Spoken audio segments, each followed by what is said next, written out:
आज की ये घटना आप सभी लोगों को बहुत ही ज़्यादा चौंका देगी, साथ ही साथ ज़रूरत से ज़्यादा डरा भी देगी। अब इस घटना को कोई भूतिया घटना कहना सही नहीं होगा, लेकिन आज की इस घटना की जो कहानी आप सुनने वाले हैं, ऐसी घटनाएं जो होती है ये कई भूतिया घटनाओं से भी ज़्यादा डरावनी और खौफनाक होती है।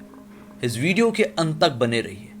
वादा करता हूं कि डर के एक अलग से चेहरे से आप लोगों की मुलाकात करवा दूंगा। इस घटना की शुरुआत हुई जशन नाम की लड़की के साथ। दिल्ली में रहने वाला ये परिवार अभी तक काफी सारे दुख अपने जीवन में काट चुका था। लगभग 10 से 11 साल पहले जब जशन की 9 साल की उम्र थी, से 3 साल पहले पिताजी की मौत हो चुकी थी और सारे दुख, मानो कि दुनिया के सारे दुख इनके ही परिवार के ऊपर टूट पड़े थे।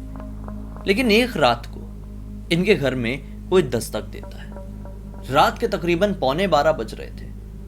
मां जैसे ही दरवाजा खोलती है तो हक्की बक्की रह जाती है, मानो कि दो भिखारी यानी कि मांगने वाले लोगों के रूप में खुशियों ने इनके घर पे दस्तक दी थी।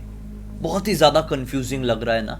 आइए हमेशा की तरह शुरू से शुरुआत करते हैं। दरअसल ये घटना जशन और उसके परिवार के साथ तब से शुरू हो गई थी जब जशन की माता जी का विवाह उनके पति से हुआ था।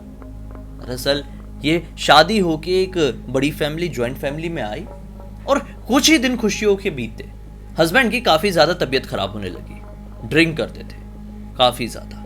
बस उसके बाद दुखों के पहाड़ इनके ऊपर टूटने लगे। हालत बहुत ज्यादा खराब रहती थी और इनका पूरा समय उनका ध्यान रखने में ही चले जाता था।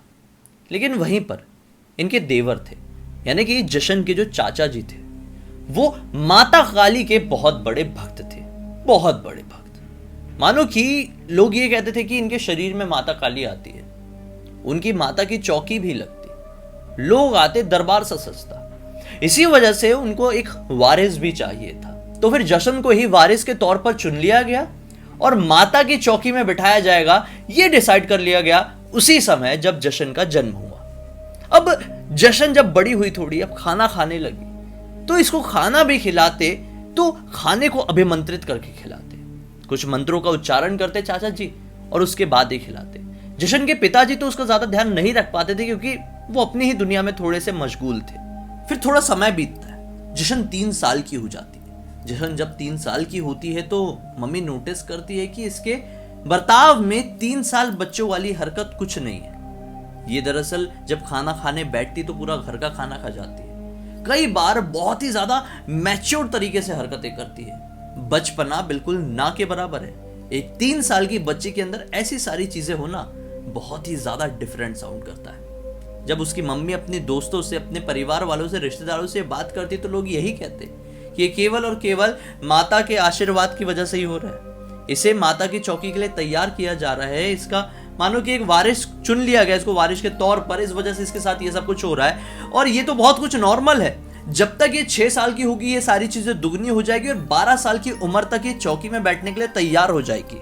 अब जशन की मम्मी यानी कि मनदीप को ये सारी बातें अंदर ही अंदर थोड़ी खलती, दुख होता कि एक बच्ची मुझे इतनी प्यारी मिली थी और बताओ मेरे देवर जी ये क्यों करवाना चाहते हैं मुझसे, उसको माता की चौकी में क्यों बैठाना चाहते हैं। मैं नहीं चाहती कि ये, बस इसी वजह से जब इसकी उम्र यही कोई 7 साल के आसपास की रही होगी, मनदीप अपने हस्बैंड और अपनी बेटी जशन और एक छोटी बेटी को लेकर वहां से निकल जाती। लगभग 7 साल की उम्र में जशन अपनी 3 साल की बहन के साथ और अपने माता पिता के साथ एक बड़े शहर में आकर बस गई। इसके बाद से वो उस माहौल से निकल गए। माता की चौकी वाला, रोज अभिमंत्रित करके खाना खिलाने वाला माहौल एकदम चेंज सा हो गया और ये एक नॉर्मल लाइफ जीने लगे। सब कुछ अच्छा था, लेकिन मनदीप के हस्बैंड की यानी कि जशन के पिताजी की जो ड्रिंक करने की आदत थी वो अभी भी ठीक नहीं हो रही थी। जब जशन की उम्र 9 वर्ष की हुई, आज से 10 से 11 साल पहले, तो इनके पिताजी की ज्यादा ड्रिंक करने की वजह से मृत्यु हो गई। अब क्या हुआ?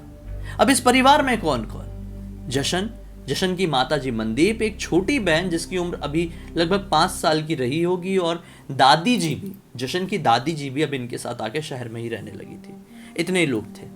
पिताजी की मृत्यु हो गई तो आर्थिक तंगी से यह परिवार जूझने लगा। दिन दुगनी और रात चौगनी तरीके से गरीबी घर पर आने लगी, काफ़ी ज़्यादा परेशानी होने लगी। लेकिन ये कभी किसी के सामने हाथ नहीं फैलाना चाहते थे। इनकी माता जी के सामने लोगों ने तरह तरह की बात की, मनदीप के सामने मतलब ये कर लो, वो कर लो, ऐसा करने से पैसे आएंगे, वैसा करने से पैसे आएंगे, लेकिन ये कभी भी कोई गलत कदम नहीं उठाना चाहती थी, गलत रास्ते में आगे नहीं बढ़ना चाहती थी। बस एक दिन की बात है, ये काफ़ी ज़्यादा परेशान थी। ये ना माता रानी की उतनी बड़ी भक्त नहीं थी। मनदीप जी के ससुराल में माता रानी को बहुत ज़्यादा मानते थे, लेकिन ये गुरु गोबिंद साहिब जी को बहुत ज़्यादा मानती थी। उनके ही नाम का रोज शाम को दीपक जलाती थी और माता रानी के नाम का भी दीपक जलाती थी, लेकिन नाम का ही, सच्चे मन से ही गुरु गोबिंद साहिब को ही मानती थी। अब एक दिन की बात है, ये परेशान तो थे ही काफ़ी। अब हस्बैंड की भी मृत्यु हो चुकी थी, सो रही थी। रात में इनको सपना आना शुरू हुआ। सपने में दिखाई देता है कि शिव जी सपने में आए, एक हाथ में प्याला लेकर। ये एक सुनसान सी जगह पर खड़ी हुई है, हाथ में प्याला लेकर शिव जी इनके पास है और प्याला देते हुए कहे कि इसे पी ले बेटा और मेरे साथ चल। तो मनदीप ने मना कर दी। मनदीप ने बोली कि अगर मैं ये पी के आपके साथ चलूंगी तो मेरी दोनों बच्चियों का क्या होगा, उनका भविष्य क्या, मतलब उनको संभालेगा कौन? अब तो पिताजी भी नहीं है उनके, उनको संभालने वाली केवल मैं ही हूँ। आप मुझे थोड़ा समय दे दीजिए, एक बार मेरी दोनों बच्चियां सेटल हो जाए, जिंदगी में हमारे पास थोड़े पैसे आ जाएं और ऐसी सिचुएशन आ जाए कि हमारे परिवार को किसी तरह की परेशानी ना हो, तो मैं आपके साथ चलने के लिए तैयार हूं। शिव जी वहां से नाराज होते हैं और वापस लौट जाते हैं बिना कुछ कहे। झटके से इनकी नींद खुलती है मनदीप की, तो पाती है चलो सपना था, थैंक गॉड। सुबह सुबह का वक्त था, लगभग 4:15 अब बज चुके थे। इन्हें लगा कि अरे सुबह का सपना है और इस सपने का मतलब क्या है, कुछ समझ में नहीं आ रहा है। अब लगभग 8 साढ़े 8 बजे उसी दिन इनको एक थोड़ी आगे की ही कपड़े की दुकान से ऑफर आया कि आप आइए और यहाँ पर कपड़े दिखाने की जॉब करिए। मतलब होता है ना कि कपड़े देखने जाते तो कपड़े दिखाने वाले लोग होते हैं, तो वो जॉब कीजिए। यहाँ पर सैलरी बहुत कम थी, लेकिन हाँ शुरुआत थी, पैसे मिलना शुरू होते। अब यहाँ से लेकर वो दुकान तक, घर से लेकर दुकान तक वो काफ़ी दूरी का ट्रैवल करके, मतलब पैदल ही जाती, लगभग 2.5 से 3 किलोमीटर। रास्ते में उन्हें हमेशा बीच में एक शिव मंदिर मिलता। ये शिव मंदिर को जब भी देखती इनके दिमाग में वही आता कि क्यों शिव जी मेरे ऐसे सपने में आए थे और मुझसे क्या कहना चाह रहे थे। एक दिन ये चलकर जा रही थी और एक बड़ा त्योहार था, महाशिवरात्रि। सब लोग मंदिर के सामने भीड़ लगा के खड़े थे, लाइन से जा रहे थे, तो सोची मैं भी जाती हूँ। मंदिर में जाती है, शिव जी के दर्शन करते हुए ही उन्हें कोसने लगती है कि मेरे जीवन में आज जो कुछ भी हो रहा है ना, ये केवल और केवल आपकी वजह से ही हो रहा है। आप चाहें तो इस दुनिया में कुछ भी कर सकते हैं, किसी का भला करना हो तो आपके लिए तो चुटकी बजाने जितना भी ये मुश्किल नहीं है।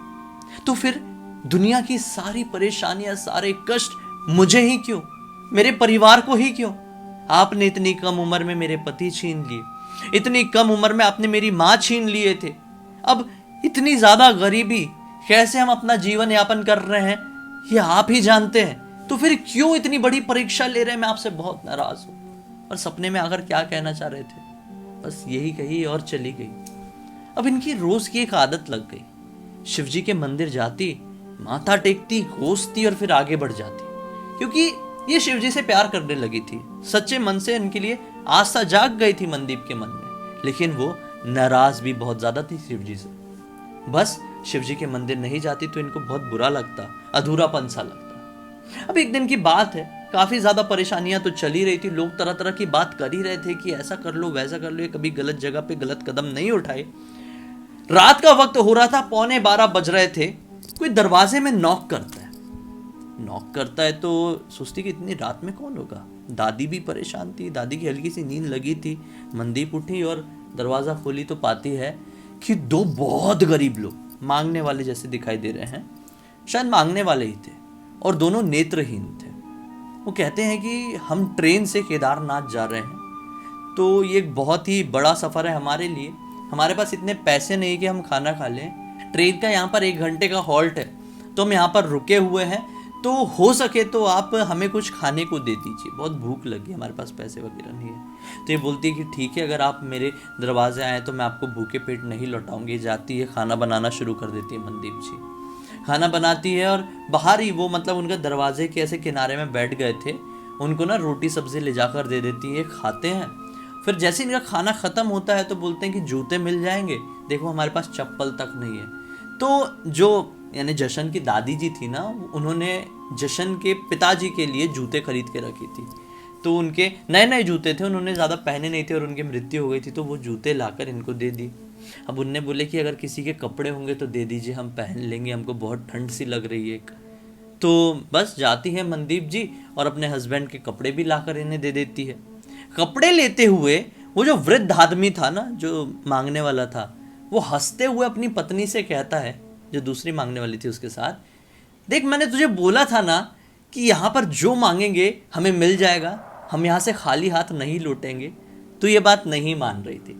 अब चल आशीर्वाद दे भी दे, क्यों इतना सोच रही है। ऐसे जब उस वृद्ध आदमी ने कहा ना, तो वो वृद्ध महिला थोड़ा सा मुस्कुराई, ऐसे नीचे सर करके मुस्कुराई और ऐसा ऐसा हाथ दिखाई और बोली, बेटा हम चलते हैं, बहुत बहुत शुक्रिया आपका।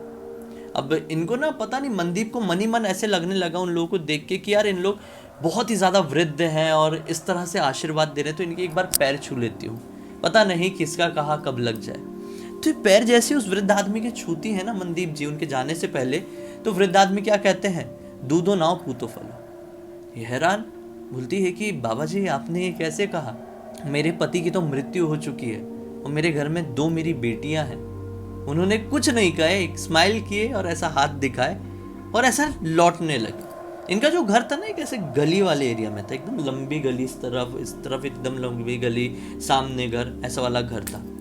क्या होता है कि ऐसा मुस्कुरा के वो लौट के जाने लगते, तो ये भी सोचते कि चलो वृद्ध आदमी लोग हैं, इतना क्या ही जवाब देंगे हर एक बात का, ऐसा बोल के ना दरवाज़ा बंद करने लगती। लेकिन सोचती है कि एक बार पलट के एक बार इनको देखती हूँ, बेचारे कैसे चल के जा रहे हैं। 1 घंटे ट्रेन हॉल्ट था, यहाँ पर इतना टाइम लग गया है, समय पर पहुँचेंगे कि नहीं, स्टेशन 2 किलोमीटर दूर है।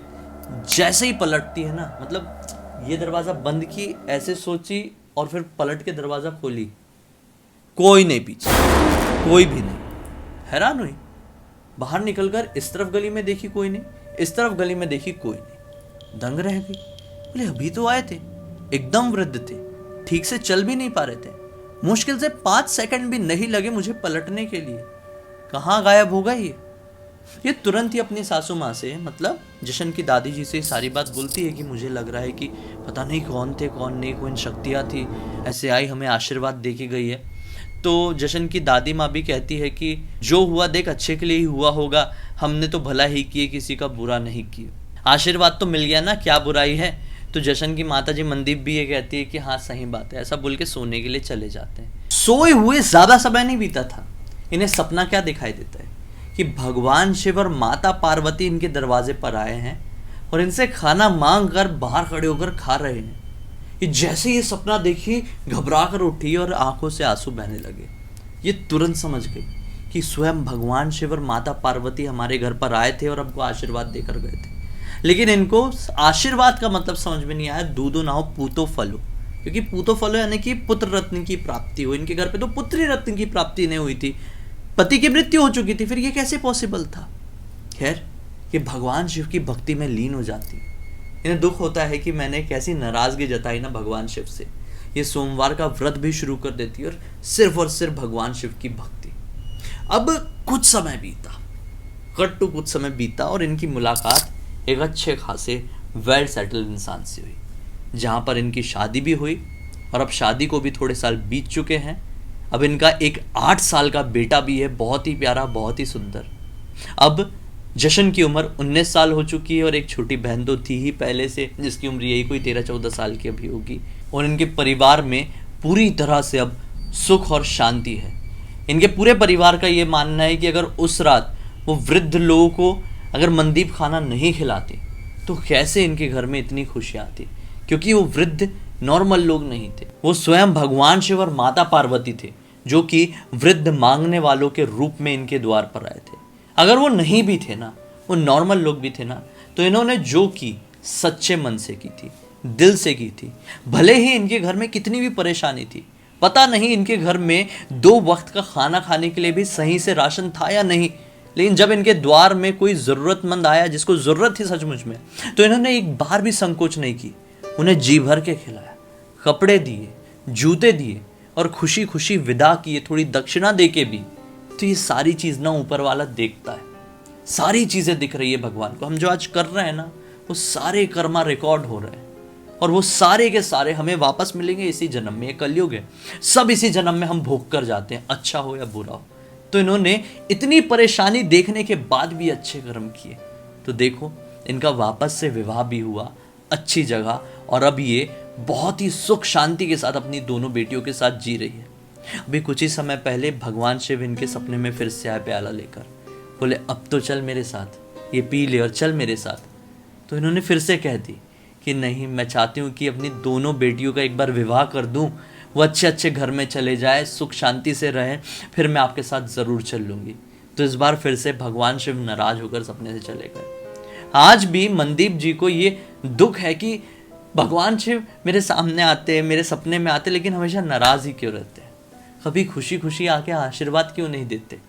अपनी बेटी जशन से हमेशा कहती कि बेटी जिस दिन तेरा विवाह हो जाएगा ना, उस दिन मैं चले जाऊंगी भगवान शिव के साथ, क्योंकि बहुत बार आए हैं, मुझे बुलाने की कोशिश की है, लेकिन शायद मेरी भक्ति की वजह से कह लो या फिर किस्मत की वजह से भगवान शिव हमें समय दे रहे हैं, और उस समय का उपयोग हमें बहुत अच्छे से करना है। तो खैर दोस्तों, ये कहानी कैसी लगी आपको कमेंट सेक्शन में ज़रूर बताइए। ये बहुत ही ज़्यादा हैरान कर देने वाली कहानी थी, थोड़ी अपनी ब्लडी सती के लीक से हटके थी, लेकिन बहुत इंटरेस्टिंग थी, इसलिए मैंने सोचा आप लोगों के सामने लेकर आऊँ। बहुत ही यूनिक, मुझे पढ़कर बहुत अच्छा लगा, उम्मीद है आप लोगों को भी लगा होगा। अब तक इस वीडियो को देखे तो लाइक जरूर कर देना, चैनल को सब्सक्राइब करके बेल आइकन दबा के ऑल के ऑप्शन में क्लिक करना, क्योंकि इस तरह के हैरान कर देने वाले अनोखे वीडियो डेली आप लोगों के सामने लेके आता रहता हूँ। इसका लिंक इस वीडियो के डिस्क्रिप्शन बॉक्स में जाए, क्लिक करके डायरेक्टली वहाँ पर पहुंच जाना। और इसी तरह की कोई भी कहानी और टॉपिक है तो लिख भेजना, हो सकता है मेरा अगला वीडियो आप लोग की कहानी या टॉपिक के साथ ही बन रहा हो। चलिए कल फिर से मिलते हैं, तब तक के लिए बहुत बहुत धन्यवाद। आप लोग का दिन शुभ हो।